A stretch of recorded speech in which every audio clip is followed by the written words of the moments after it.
Did you eat the still beating heart of any congressman? Yeah, that's what No, I've played beer pong on a congressman's desk. There was a congressman from Northern California who sadly his wife died, and he just checked out, like he was done. And he, rather than retiring, he just decided not to run for re-election and just didn't come back, like just went AWOL.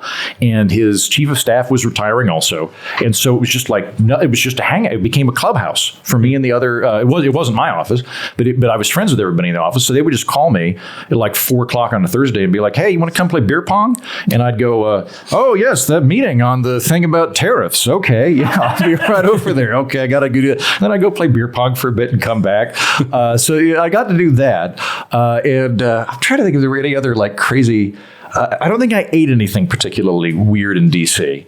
But yeah, drank a fair amount while I was there, and I got to meet some interesting people. Like I got to briefly hang out with Leon Panetta, who was at the time head of the CIA, and got to ask Antonin Scalia a question and a few other things like that.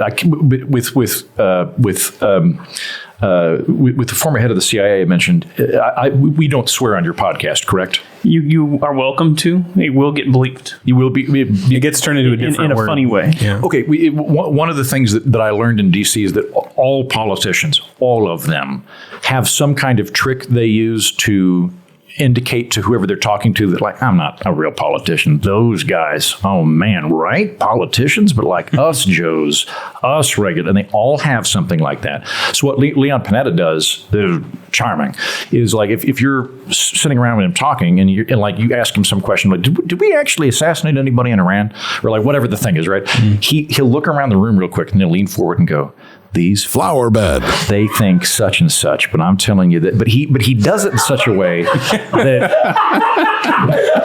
you feel like he was like, "You're cool, so I'm going to drop the F-bomb in front of you," and like you feel like you've been really like it's very impressive. Like there's a craft to being a politician. Yeah. Huh. You ever see any politicians like change out of their human suits, like behind the scenes? I mean, I walked past Barney Frank one time where he was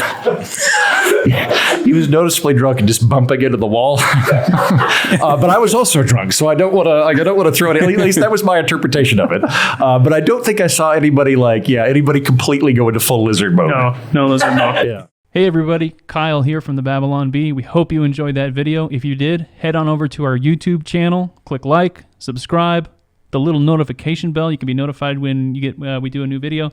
We do cartoons, animation, we have a weekly podcast, a news show, all kinds of fun stuff. So check it out, subscribe, share, do all that cool stuff.